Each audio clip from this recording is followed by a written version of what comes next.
The signal dropped without warning. 1 second his GPS showed a clear route, the next it froze, flickered, and erased itself. The screen went blank where the road should have been. He slowed the car, staring at the device, waiting for it to correct. It didn't. The blue path was gone. The location marker drifted for a second, then disappeared entirely. He pulled over. The engine idled in the silence, but something felt wrong immediately. The road ahead stretched into darkness, narrow and unfamiliar, lined with trees that seemed too close together. He didn't remember them being there. Just minutes ago, this had been an open stretch. He turned to look behind him. The road was gone, not hidden, not blocked. Gone. Where there should have been asphalt, there was only dense forest. Trees stood where the road had been, tall and still, and as if they had always been there. No tire marks, no break in the ground, no sign that a road had ever existed. His breathing slowed, controlled, but his grip tightened on the steering wheel. "That's not possible," he said quietly. He reached for his phone again. No signal, no network. The map application opened, but the moment it loaded, the screen glitched. The entire area around him was blank. Not blurred, not loading. Empty. Like the system refused to display it. He zoomed out. Nearby towns appeared. Roads connected normally until they reached his location. Then everything stopped. A perfect gap. A clean absence where something should have been. He stepped out of the car. The air was colder than it should have been. Not sharp, not freezing, just still. The kind of stillness that made sound feel distant. Even his own footsteps seemed quieter as he moved forward, scanning the tree line. There was a signpost near the edge of the road. He was sure of it. He had passed it minutes earlier. A weathered board with a place name he didn't recognize. He walked toward where it should have been.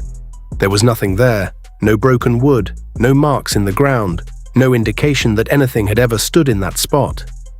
He stopped, looked around slowly.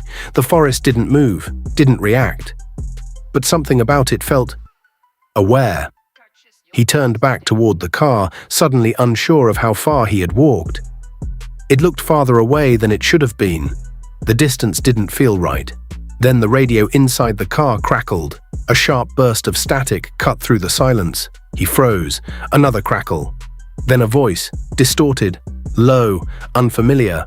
"You're in a place that shouldn't exist." The sound cut instantly. No fade, no interference, just silence again. He stood there, listening, waiting for it to return. It didn't. Slowly he looked back down at the phone still in his hand. The blank space on the map remained. No roads, no terrain, no name, nothing. And yet, he was standing in it. There are places that fade over time, villages abandoned, roads forgotten, names lost to memory, but this wasn't one of them. This forest didn't fade, it was removed. Old maps still show it. Paper archives, decades old, mark a dense stretch of land between known regions. A forest with a name, with boundaries, with paths that once connected surrounding towns. It was real, documented, surveyed, and then, suddenly, it wasn't. Modern maps don't display it.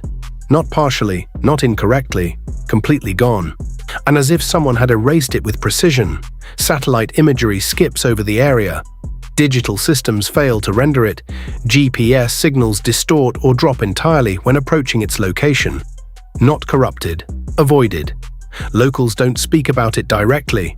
If asked, they change the subject. If pressed, they deny its existence. But sometimes, if the conversation goes on long enough, something slips. A warning. If you find it, you weren't meant to leave. There are no signs leading to it, no official roads that pass through it. But people still end up there, not by intention, not by planning, by mistake, a wrong turn, a missed exit, a road that should have connected but didn't.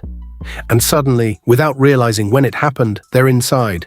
The transition is never clear, no boundary, no visible shift. Just a quiet realization that something is wrong. The road feels narrower, the trees closer, the air heavier. And when they check their map, there's nothing. No route, no location. Just an empty space where they're standing. Some turn back immediately, some keep going trying to find a way through. But those who stay longer begin to notice something else. The forest doesn't behave like a place. It behaves like something that knows you're there. And once that realization settles in, leaving is no longer just a matter of direction. Because direction is the first thing that disappears. The last time this place was acknowledged officially, it wasn't called a mystery, it was called a survey. A small government team was assigned to remap the region after inconsistencies appeared in archived data. Nothing unusual at first.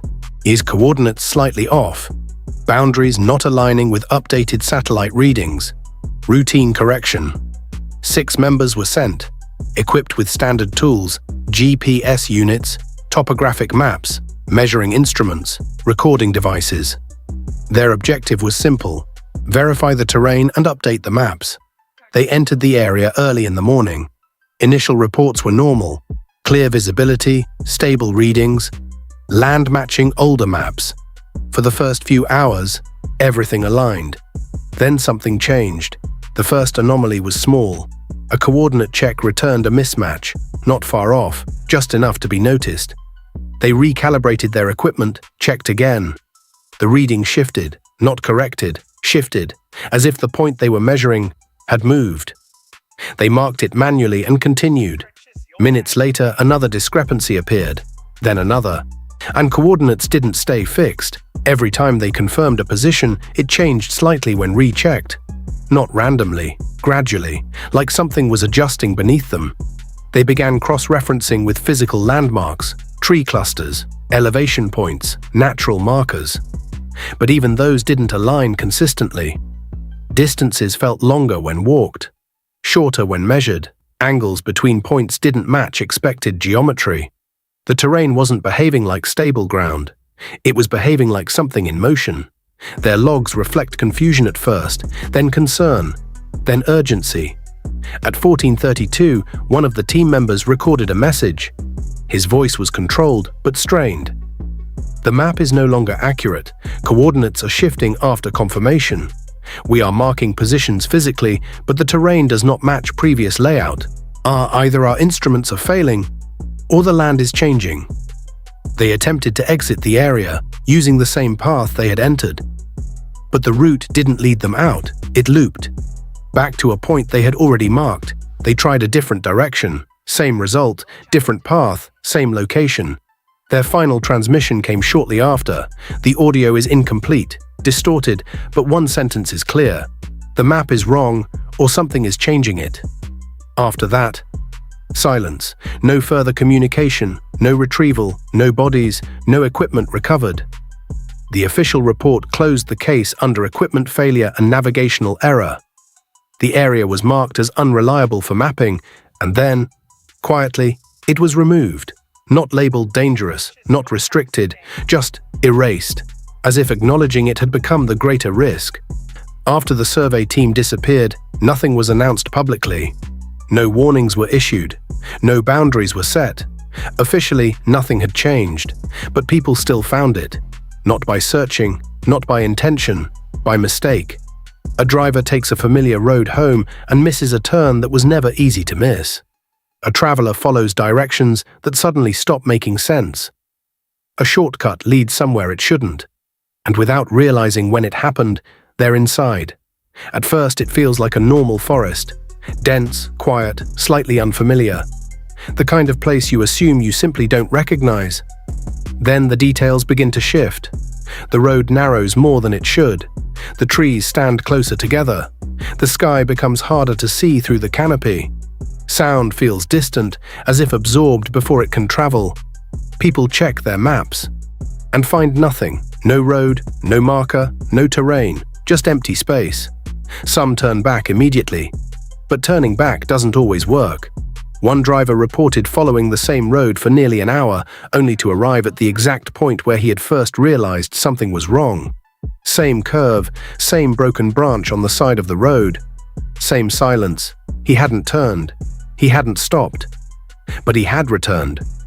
Others describe landmarks that don't stay where they should. A fallen tree blocking the path appears again miles ahead. A rock formation seen once, then again, each time slightly different. Distances stretch, Time becomes uncertain. Clocks continue moving, but the surroundings don't reflect it. Daylight lingers longer than it should, or fades too quickly. There's no clear boundary between entering and being inside.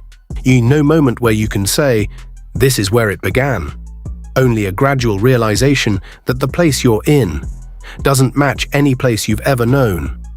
One survivor described it simply: "You don't find the forest, it places you inside it." That detail appears again and again. People don't choose to go there, they're selected. Not randomly, but precisely, as if the forest doesn't exist in a fixed location, but appears where it needs to, just long enough to take someone in. And once it does, the outside world stops being something you can return to by direction. Because inside that place, direction doesn't lead outward, it only leads deeper. At first, people blamed the tools. Faulty GPS, weak signal, outdated maps. Simple explanations for something that felt unfamiliar. But the pattern didn't fit, because it wasn't just one system failing, and it was all of them. Digital maps don't display the area at all, not incorrectly, not partially, completely absent. Zooming in only sharpens the edges around it, roads, towns, terrain, until they reach a clean, empty gap. Paper maps behave differently. Older ones still show the forest, clearly marked, named, connected to surrounding routes. But when compared side by side, copies from different years don't match perfectly. Boundaries shift slightly, paths change position, landmarks appear in one version and vanish in another, as if the place never had a stable form to begin with. Some who brought maps into the forest reported something stranger. The maps changed, not instantly, not dramatically, but subtly. Lines that marked paths no longer aligned with the ground. Distances felt wrong, turning points came too early or too late. And sometimes, when checked again, the markings themselves appeared slightly altered. Not enough to prove, enough to notice. Compasses fail in a quieter way. They don't spin wildly, they drift. The needle leans off true north, just enough to mislead. And the longer someone stays inside, the more that small error grows. Directions begin to feel unreliable. Left doesn't feel consistent. Forward doesn't feel fixed. Eventually, movement stops being a choice based on direction and becomes a guess. Photographs don't help. Images taken inside the forest rarely match what the person remembers seeing. Trees appear closer together. Shadows fall differently. In some cases, objects visible in the photo weren't noticed at the time, and sometimes, things remembered clearly don't appear in the image at all, as if the act of capturing the place forces it into a different version of itself. One investigator compared multiple recordings from different people, same location, same angle, same time of day. None of them matched perfectly, not one. That's when the assumption changed. Maps weren't failing to represent the forest, they were being corrected. Because the forest didn't exist in a fixed position, it didn't stay still long enough to be mapped. Every attempt to define it, to measure it, to record it, was working against something that refused to remain the same. And that leads to a question no one could answer. If a place doesn't stay where it is, if it changes shape, position, and structure, then what exactly are you standing in? Because it's not just a location anymore. It's something that exists, without needing to be found the same way twice. And that's why it doesn't appear on maps, not because it was erased, but because it cannot be held in one place long enough to exist on one. Most people avoided the question, accepted the gaps, moved on. But he didn't. He wasn't interested in the stories. He focused on the records, old maps, archived surveys, discontinued datasets, anything that still acknowledged the forest before it disappeared. And there was a pattern, not in what was shown, but in what changed. Maps from different years didn't just update the forest, they disagreed with each other. Boundaries shifted slightly, paths moved, landmarks appeared in one version and vanished in another. At first, it looked like poor documentation. Then he overlaid them, aligned multiple maps on the same grid. And the result didn't make sense. The forest didn't move in a single direction. It shifted inconsistently, sometimes east, sometimes west, sometimes expanding, sometimes compressing, not random, not linear, but controlled, as if the space itself refused to stay fixed. He stopped relying on digital tools. GPS couldn't track something that didn't hold position, so he switched to analog, printed maps, compass, distance markers, physical notes, things that couldn't update themselves, things that couldn't change unless something changed them. He selected a location where older maps consistently showed the forest, a place where the overlap between versions was strongest. If the forest appeared anywhere, it would be there. He didn't tell anyone he was going, no official record, no shared route, either because he already knew what happened to people who tried to document it publicly. They disappeared from the data first, then from everything else. He arrived just before dusk. The area looked normal, open land, clear sky, no visible forest ahead, exactly as modern maps suggested. He checked his compass. Stable. He checked the printed map. The forest should have been directly in front of him. But there was nothing there. For a moment it looked like failure, like every other attempt. Then he took one step forward, and something changed. Not visibly, not dramatically, but enough. The air felt heavier, sound dulled slightly. The horizon ahead didn't look as distant. He took another step, and the shift deepened. The open land behind him felt farther away than it should have been. He turned to confirm it was still there, but it didn't feel connected anymore. He looked forward again, and this time the trees were there, not appearing, not forming, just present, as if they had always been there and he had just aligned with them. No clear boundary, no visible transition, only a quiet realization that the space around him had changed. Without moving, he marked his position on the ground, placed a physical indicator, turned back immediately to verify it. The marker was still there, but the distance between him and it felt wrong, closer than expected. He stepped back again, measured it. It didn't match, not exactly. He wrote it down, didn't react, didn't rush. Because at that moment, he understood something important. You don't walk into this place, you adjust into it. And once that adjustment happens, everything you use to understand position stops meaning the same thing. There was no clear moment of entry, no line to cross, no visible boundary that separated one place from another. He was standing in open land. Then he wasn't.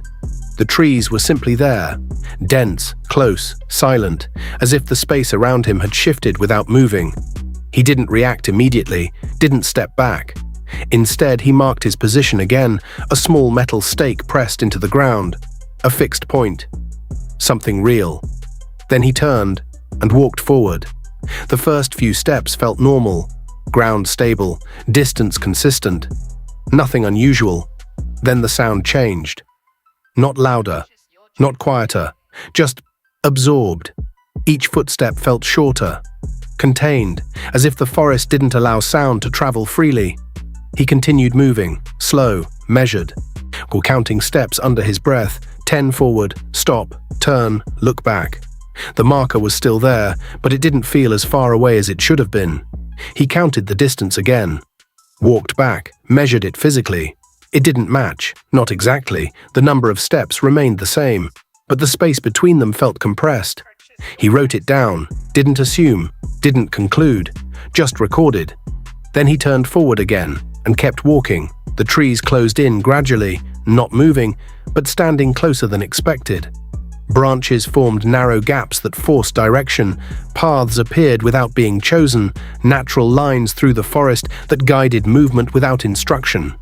He followed one, not because it was clear, but because it felt like the only available option. After several minutes, he stopped again, turned back. The marker was gone, not broken, not removed. Gone. The ground where he placed it was intact, undisturbed, no sign anything had been there. He walked back further, searching the area. Nothing, no imprint, no indentation, no metal. He checked his notes, confirmed the position. It should have been there, exactly there, but the location no longer existed in the same way. He stood still, focused, listening. The forest remained silent. No wind, no movement, no animals, only stillness. Then something else became clear. The direction he had come from didn't feel like a direction anymore. There was no sense of back, no reference point that held stable, just space, equal in every direction. He turned slowly, full circle. Nothing changed. Every angle looked the same, not visually identical, but spatially equivalent. No difference in distance, and no difference in orientation. He checked his compass. The needle moved, not spinning, not broken, drifting, subtly pulling away from north. He adjusted his position, checked again. The direction shifted slightly, not correcting, repositioning. He lowered it, looked at the trees instead, tried to fix a line in his mind. A path he could follow back. Then he realized there was no back to follow. Because the moment he entered, the space behind him had already changed, not removed, not erased, rewritten. And whatever direction he thought he came from no longer pointed to where he had been, only to another part of the same place. He stopped trying to leave, not because he gave up, but because movement without understanding was useless. He needed to observe. He selected a tree close to his position. Distinct bark pattern. Slight bend near the base, something easy to recognize. He took a knife and carved a mark into it. Clean, deep, visible. Then he stepped back. Not far, just enough to confirm its position. He turned away, walked 10 steps forward, stopped, turned back. The tree was still there. The mark exactly where he left it. No change. He wrote it down. Then he turned again, walked in a different direction, 15 steps. Stop, turn. The same tree stood in front of him, same bend, same mark, same height. He didn't move, didn't react, just looked. Then he turned slowly, without changing position. Another tree, identical, same mark, same cut, same depth, placed at the same height. He checked the ground, no duplication of footprints leading to it, no pattern connecting them, different locations, same object. He stepped closer, examined the cut. The grain matched, the pressure lines matched. It wasn't similar, it was the same. He turned again, another direction. Another tree, same mark, now closer, closer than it should have been. He stepped back instinctively, and the distance didn't behave normally. The tree didn't feel like it moved, but it occupied more space than expected, as if the area around it had adjusted to bring it nearer. He walked in a straight line, counted steps, marked the ground again, another indicator, then turned to check the first mark. It wasn't behind him, it was to his left. At a distance that didn't match his movement, he stopped counting. Because counting assumed consistency, and consistency didn't exist here. He looked upward, tried to use the sky. The canopy blocked most of it, but what remained didn't hold steady. Gaps between branches shifted slightly when viewed twice. Not moving in real time, but not fixed either, as if every observation revealed a slightly different arrangement. He lowered his gaze, focused on the ground. Even that felt unreliable. Subtle changes in texture. Small variations in elevation, nothing dramatic. Nothing provable, but enough to break certainty. He walked toward a fallen branch he had noticed earlier, a reference point, something separate from the trees. He reached it, touched it, confirmed it was real, turned away, walked 5 steps, turned back. It was still there, but angled differently, not rotated, repositioned, slightly, enough to change its relation to everything around it. He didn't write this one down immediately. He waited, watched. Then it became clear. The forest wasn't rearranging everything at once, and it was adjusting locally, around him, based on where he was and where he looked. The terrain didn't exist as a fixed structure, it existed as a set of positions. That updated relative to observation, not random, not chaotic, responsive. He tested it, focused on one tree, held his gaze, stepped sideways without looking away. The tree remained stable, unchanged. He looked away, even briefly, then back. The distance shifted, slightly closer, not moved. Recalculated. He exhaled slowly, because that meant something specific. The forest didn't just move, it responded to attention, to focus, to presence. And if that was true, then mapping it wasn't just impossible, it was irrelevant. Because the moment you tried to define it, it became something else, not resisting observation, adapting to it. He stood still, not moving, not looking around, trying to reduce variables, but even then, the space didn't feel stable because he was still there, still observing, still defining position. And that meant the forest was still changing, not around him, but with him. He stopped testing. Observation had reached its limit. The patterns were clear enough to confirm one thing. This place could not be fixed into a single structure. But something else remained. The survey team. If they had stayed long enough to transmit data, they had left something behind. Not intentionally, but inevitably. He moved without marking this time. No reference points, no attempt to track direction, because direction no longer meant anything useful. After several minutes, he saw it, a clearing. Not large, but distinct enough to separate from the surrounding density. The ground was flatter, less variation, or less resistance. He stepped into it slowly. The air felt different, not lighter, but more stable, as if this part of the forest resisted change less aggressively. In the center, there was equipment, old, untouched, a tripod, collapsed measuring rods, a weathered case partially open, no signs of disturbance, no damage, no decay beyond what time would naturally cause, as if everything had been left and never interacted with again. He approached carefully, not because he expected danger, but because this was the first fixed point he had encountered. He opened the case. Inside were documents, paper, handwritten notes, protected well enough to remain legible. He flipped through them. Coordinates, measurements, corrections, cross-checks. At first, the entries were structured, consistent, professional. Then the tone changed. Lines became uneven, spacing irregular, repetitions appeared. The same coordinates written multiple times, each slightly different, then crossed out, rewritten, adjusted again. One page stood out, written more heavily than the others, the indentation deeper, the pressure uneven. We are not moving. The terrain is recalculating around fixed observation points. He paused, read it again, then turned the page. Another note, shorter, more urgent.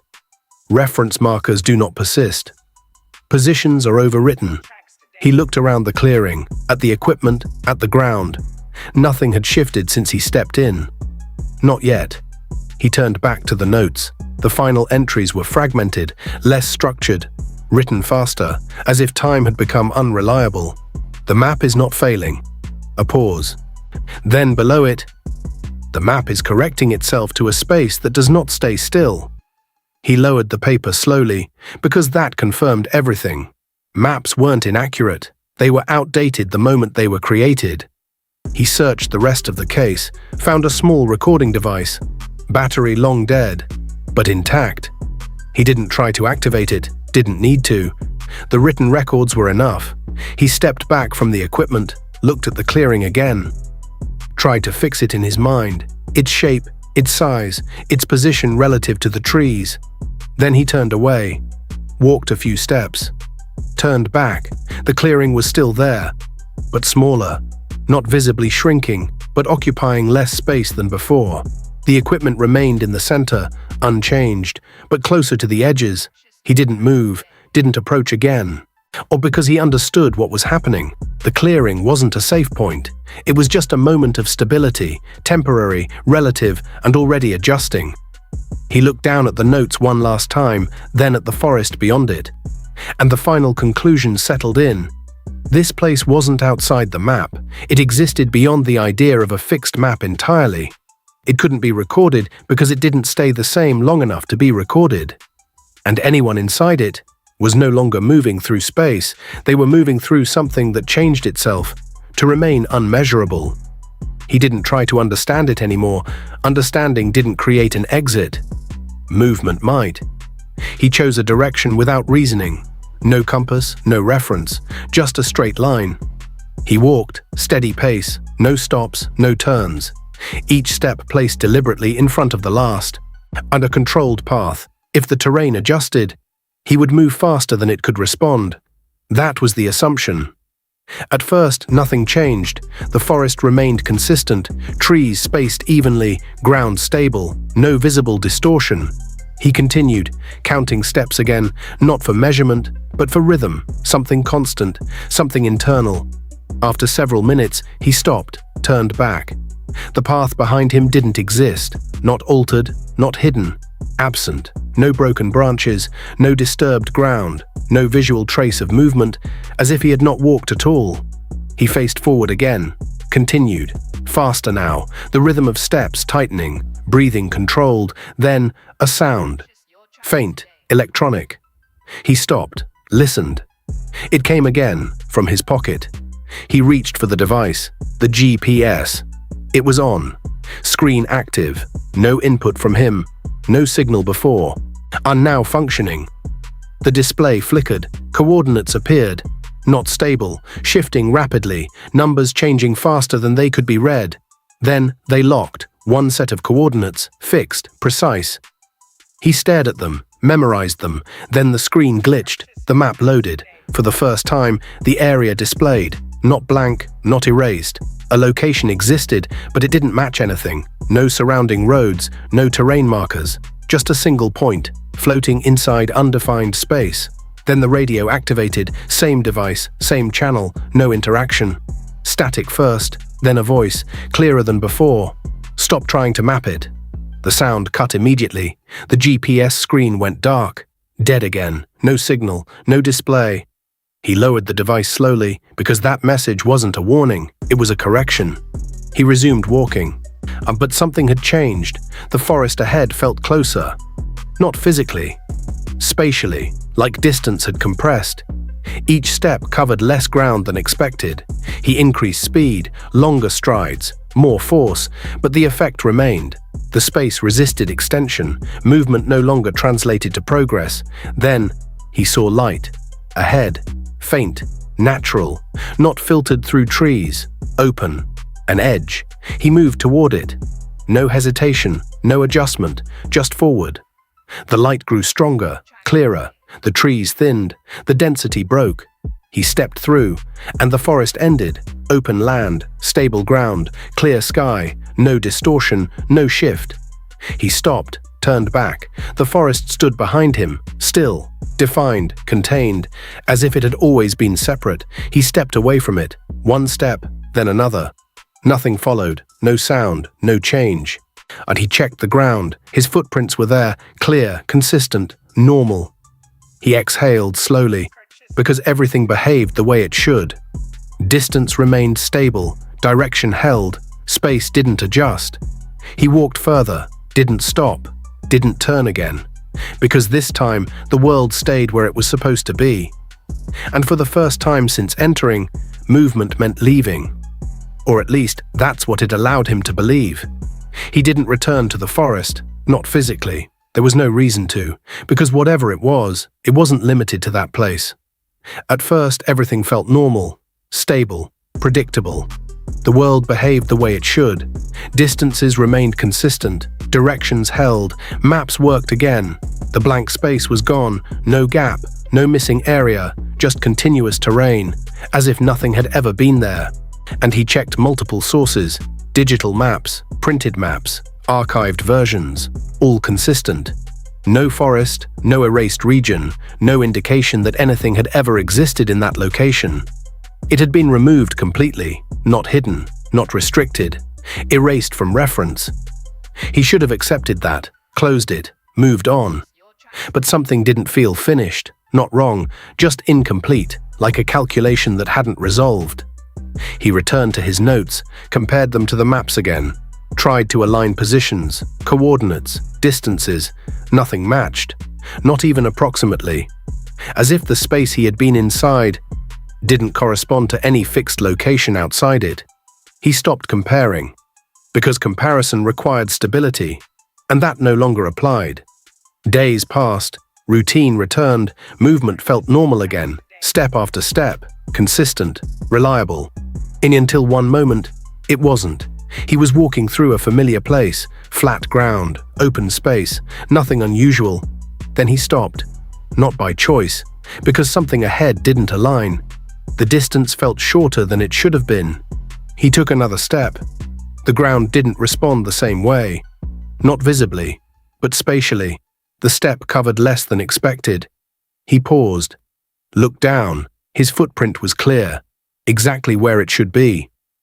He took another step, measured it against the first.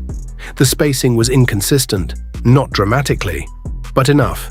He stepped back, compared again. The distance changed slightly, not physically, relationally. He stood still, focused, then reached for his phone, opened the map. The location loaded instantly. Everything normal, roads, buildings, terrain, no gaps, no errors. Then, the screen flickered. Brief, almost unnoticeable. He zoomed in, closer, closer, until the detail should have increased, but instead, one small area stopped rendering, a faint blank spot, irregular, not centered, not fixed. He zoomed out. The blank spot remained, small but present. He moved, the map updated, the blank area shifted slightly, not anchored to the environment, but to him. He stopped. It stopped. He moved again. It followed. Not tracking his position, but adjusting relative to it. He closed the map slowly, because that meant one thing. The forest hadn't been removed, it had been relocated. Not to another place, but to a condition, a way of existing. And that condition had moved with him. He looked around. Everything appeared normal. No trees, no distortion, no visible change. But that didn't matter anymore, because visibility wasn't the rule. Position was. He took one step forward. The ground felt stable, but something about the space ahead didn't resolve the same way, like it hadn't fully formed yet. He stopped, didn't move again, because he understood the final detail. The forest doesn't stay on maps, because it doesn't stay in one place. It exists where it's observed, where it's defined, where someone tries to understand it. And once that happens, it no longer needs a fixed location. It only needs a reference. He looked at the space in front of him, empty, normal, unchanged.